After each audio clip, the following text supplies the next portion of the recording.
Ang sabi ko, kung hindi mo ako papautangin ng pera, edi hindi na tuloy ang date natin. Pero kung makakaisa ako sa'yo, edi mas okay. Kaso nga lang, ikaw ang magbabayad sa love hotel natin, ha?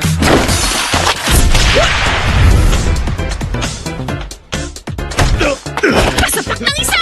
Wisit, umas ka! At anong akala mo, kaya mo ako, ha? Pwes, manigas ka dyan! Dahil ayoko na sa'yo! Wala ka nang pera, pakipot ka pang babae ka! Nakakawalang gana ka! Nagsalita ang lalaking mukhang tanga! Octopus! Maset! Tama na!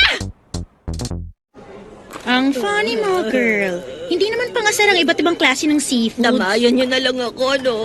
Siya ang kauna-unahang boyfriend ko, eh. Sabi ko na kasi sa'yo, wag na lang siya. Ano ba kasi nagustuhan mo ron? Kamukha niya kasi si Kenta Kakura, eh. Ayan na, nakakaloka ka. Ay, masama ba doon, ah? Mga astig na lalaki gaya ni Kenta Kakura talagang tipo ko, eh. Mahiyain kasi ako eh. Wala na pong ganung lalaki sa mundo ngayon, no? Enjoy watching BitsTV.com. Wala na ba talaga ako pag-asa makakilala pa ng katulad ni Ken? Teka nga, wala man lang ba makikiramay sa akin dito? Napakalupit talaga ng mundo. Ayun na naman yun. Huwag ka nga tumingin, kadiri ka. Ayos yan, palamanan natin ang magnet. Mas masakit to pag tumama.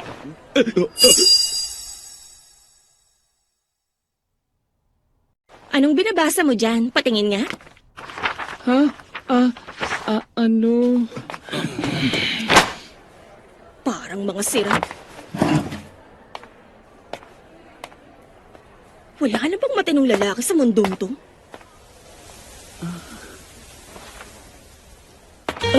Ayoko na talaga. Saang labor ko ba pwedeng ibuhos lahat ang naipon kong stress sa katawan ko? Bisaya si Momo! Ha? Alam ko kung ano ba talaga ang hilig mo! Ha? Alam ko kung ano ba talaga ang hilig mo! Inulit mo pa talaga, ha? Kakausapin ba ako ng isang katulad ni Miss Ayas eh? Mas isa lang ang dahilan kung bakit yun yung gagawin! Teka, parang mali ka yata ng inaakala. Makinig ka, wala naman talaga akong balak na makipagkaibigan sa'yo. Kalimutan mo na yung kanina. Tungkol dito yung tinutukoy ko, no? Sabi dito nakapunta na ang presidente sa Mars, tapos ito yung expose sa Project Pegasus! Ha? Ano daw? Mahilig ka sa occult, tama ba? Hindi ako naniniwala sa mga bagay katulad ng UFO at aliens. Hindi UFO kung hindi UAP! Unidentified Aerial Phenomena, hindi UFO! Hoy, pwede ba tumigil ka na nga? Opisyal na tinanggap ng Amerika na may UAPs nga talaga. Kaya ang Air Force nila naging Space Force na. Gumawa na rin ng Aerospace Defense Force ng Japan. Kahit saan mo tingnan, naghahanda na sila para sa malaking space war! Pwede ba ako umalis? Ano? Teka. Meron din sila ditong latest image ni Nessie. Ayan oh! May article tungkol kay Lieutenant Colonel Jim Tannen at doon sa rancho ng may skinwalker. Pwede ba manahimik ka na? Broken-hearted ako kaya wala akong pakialam din sa mga kalokohan sinasabi mo!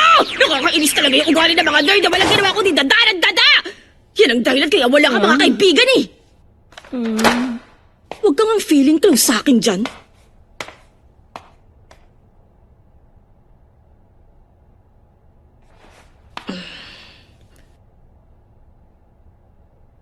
Sorry sumobra ako doon.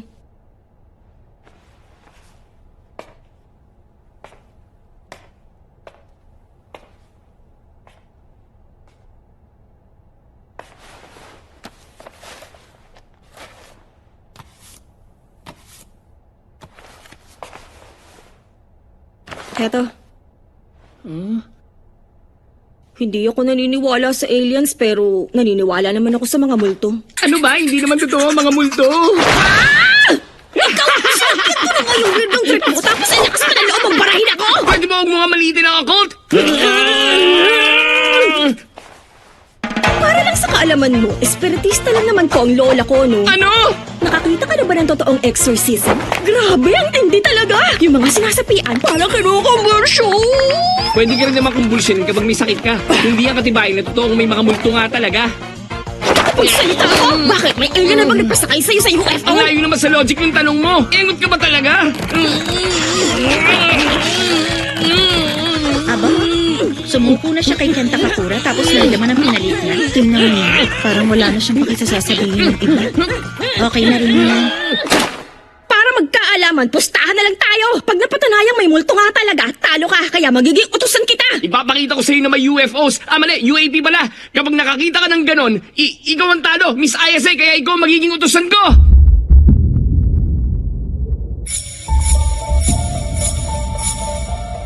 Ano bang klaseng lugar to? Nakakatakot naman dito. Saan parte naman naging UFO spot to? Ang laging hospital and sanctuary ng mga taong gusto makakita ng UFO. Kapag tumawag ka ng UFO sa bubuan, makakaranas ka ng abduction.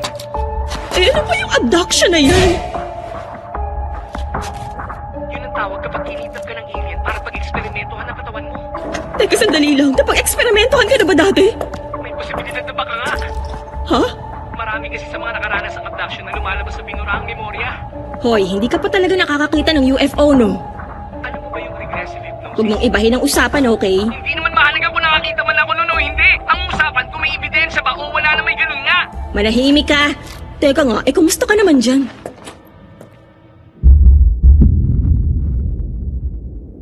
Nandito na ako.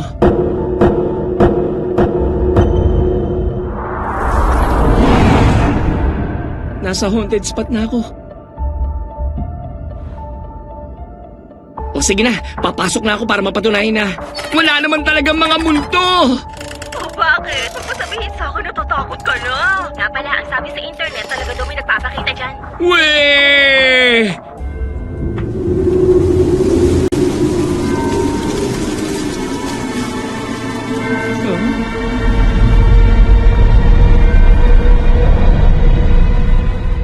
Du shy boy!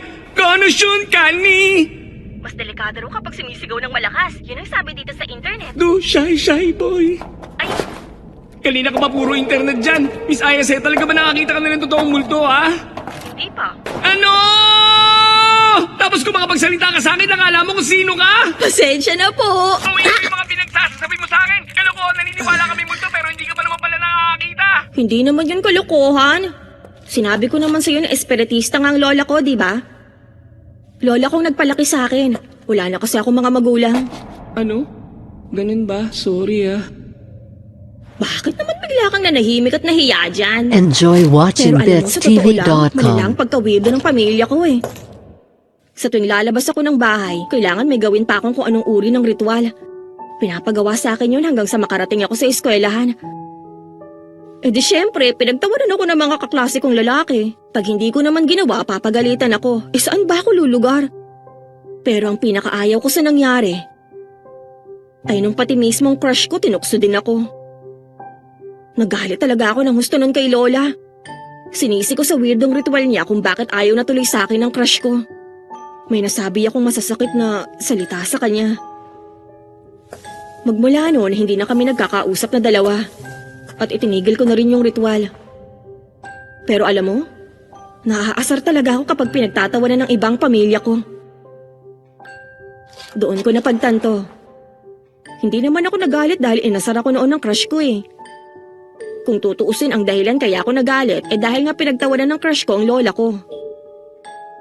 Dahil lang totoo mahal ko si Lola. Siya at ang pagiging espiritista niya, parehong espesyal sa akin. Kasi naman kinupkup pa rin niya ako. Kahit na mag-isa lang siya, inalagaan pa rin niya ako ng mabuti. Kaya may tiwala ako sa lola ko. At yun nga ang dahilan, kaya naniniwala akong may multo. Ikaw naman, bakit ba naniniwala kang may aliens talaga? Ha? Hindi rin naman importante kahit malaman mo, di ba? Ano naman yun? Bakit? Wala kang dahilan? Kailangan ba may dahilan para magustuhan mo ang isang bagay? Tama ka nga naman. Teka lang, boy occult. Maayos ka naman palang kausap kapag telepono eh. Ha? Talaga? Ikaw rin, Miss Ayes Medyo magaan ka rin palang kausap. Ha? Ha? Papayagan kitang dumede sa akin kaya ipakain mo sa akin ang pototoy mo. Meron nga! Hindi pwede, imposible! Dapat ang lola lang yung nakita ko! Malamang ganun nga! Normal na lola lang siya!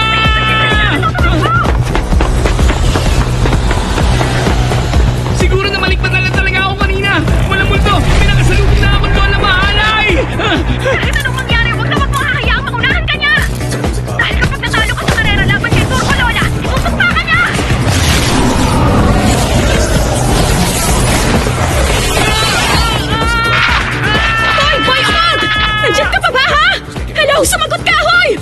Masamang biro ba to? Pupunta na ako dyan ngayon din. Basta maghintay ka lang.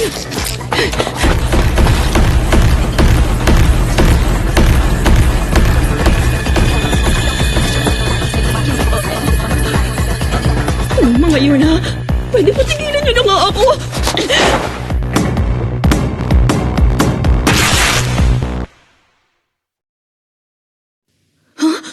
Magandang araw, babaeng tao. Ha?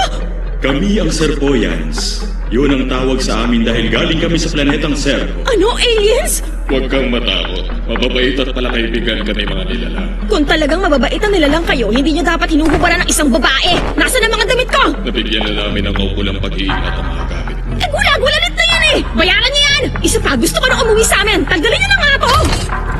Puro kalalakihan lang ang meron sa planeta namin. Kaya nagpaparami kami sa pamamagitan ng clone technology. Nakikinig ka ba sa sinasabi ko?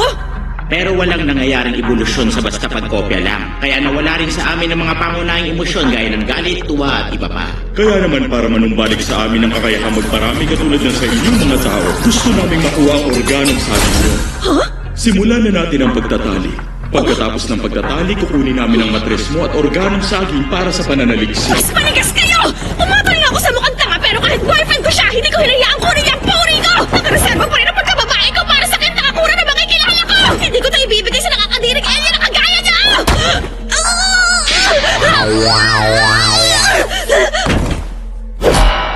Para ganahan ka, gagamitan ka namin ng psychokinesis para kontrolin ang brainwaves mo. Kumusta? Unti-unti na bang umiinit ang temperatura ng katawan mo?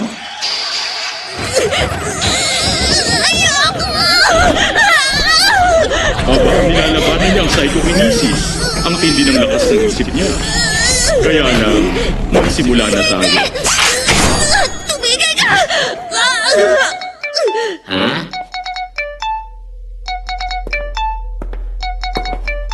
May tumatawag, ang sama naman ng timing ng tawag ng isang...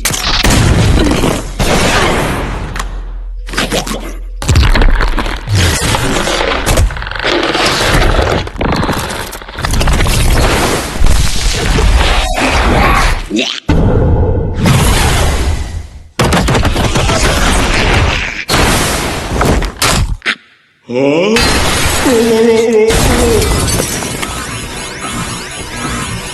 Isayas, sorry ka talaga! Totoo nga naman yung mundo! Saan ka dahil na biktima ko ng sumpalidor mo na wala! Boyokot! Mabuti na lang! Pakawalan mo na ako dito! At sino ka naman? Pinasok mo kami sa pamamagitan ng smartphone kahit kami walang ganyang klaseng teknolohiya. Tulungan mo ako, Tristan! Hindi ko na kaya pigilan pa ang sarili ko! Ipakain niyo sa akin ang mga putotoy niyo. Ano ba? Huwag ka magpatalo! Hoy, ikaw diyang lalaki ka. Hindi namin pinahihintulutan ang pagpasok mo dito. Umalis ka na lang ng matiwasay. Dahil kapag hindi ka umalis,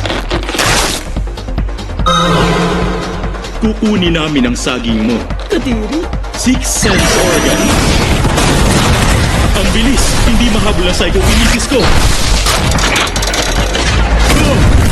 Hindi, ang iniingat-ingatan naming saging. Magnanako ka ng saging. Serpoyan style. Serpogravity. Hoy, Boyokot! Ngayon lang kami nakaengkwentro ng isang mabangis na nilalang. Sinisikap naming makipagkaibigan sa mga tao ng planetang ito kaya ibigay mo na ang saging mo. Sige, ibibigay ko! Kahit ano bang hingin niyo sa akin! Matagal ko na kasing gusto makakilala ng aliens! Mula pagkabata, wala akong mga kaibigan kaya umaasa ako na tatanggapin ako bilang kaibigan ng aliens. Kaya naman kahit ba nung elementary student pa lang ako, walang tigil na ako sa pagtatawag ng mga UFO! Pero hindi naman kayo dumating. Kahit anong gawin kong pagtatawag, ni minsan hindi pa rin kayo nagpakita sa akin. Binuli ako ng ibang mga tao bilang libangan nila. Tapos yung mga alien naman, hindi ako pinapansin. Wala man lang ni isa pumansin sa isang hamak na taong gaya ko lang. Pero iba si Miss Ayas eh. Ipinagtanggol niya pa rin ako kahit na ganoon lang ako. Kaya lumayo kayo. Huwag Enjoy niyo siyang watching aawakan! BitsTV.com.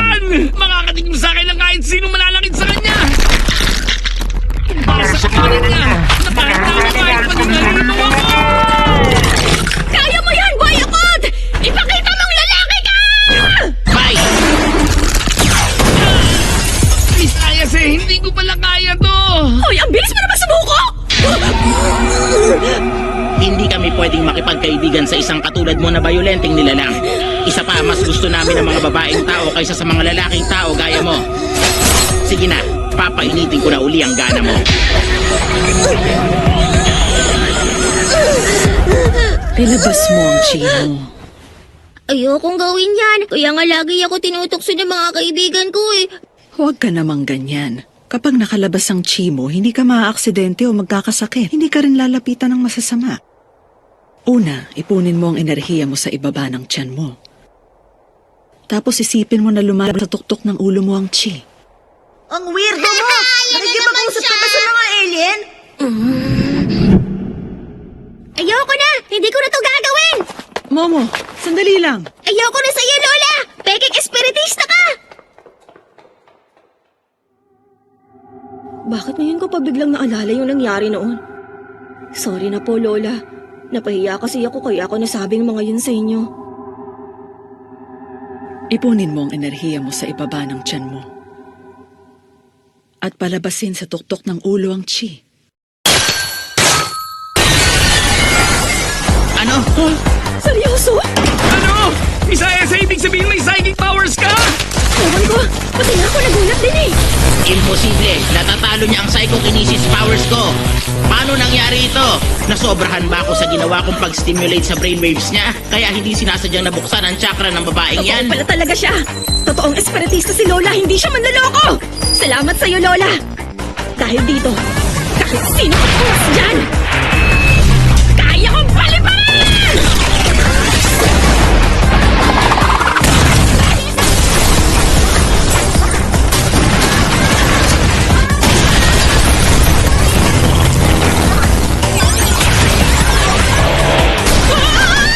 Teka lang, nasa UFO pala kami! Boy ako, okay ka lang dyan? Umalis na tayo dito! Aray ko naman! Ano ba yung ginagawa mong iwag ka? Bumalik ka na nga sa dating katinong at magpuisit ka!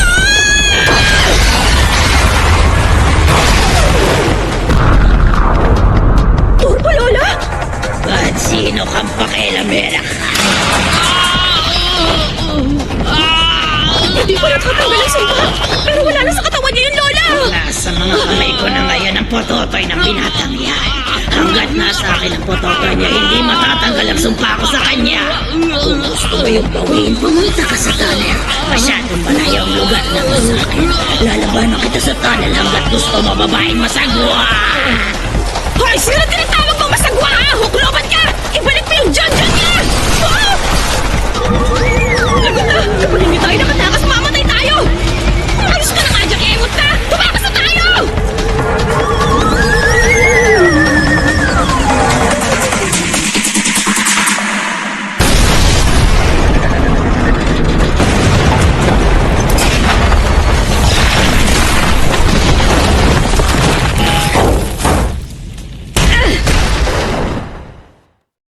Sobra na to.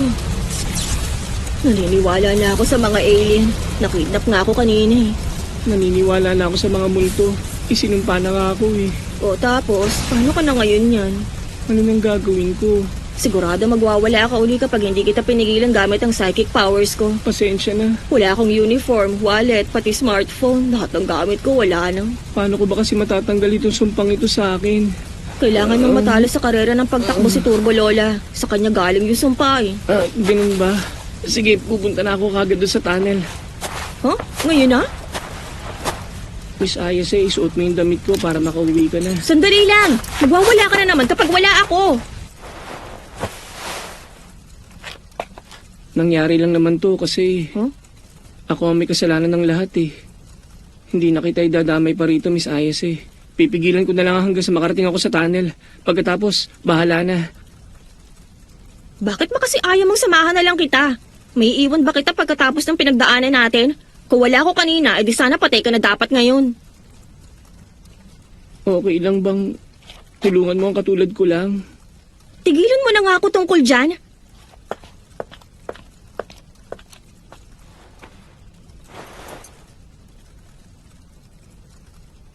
O ayan, isuot mo yan. Tayo na. Pasensya ka na. Talagang mahihain kasi ako eh. Huh? Miss Ayase, ikaw na lang ang magsuot nito. Sa bihis mo, hindi ako makakasalita na maayos. Teka lang, Bakit kumakabog ang puso ko? Ah, hindi. Nagulat lang ako kasi nagkataon na sinabi niya yung isa sa mga libro ni Ken Takakura. Kailangan kong kumalma. Kalma lang. Teka lang, siya nga pala, ano ang pangalan mo uli? Madali ko kasing malimutan ang pangalan ng iba eh. Ha? Pangalan? Ako si Ken Takakura.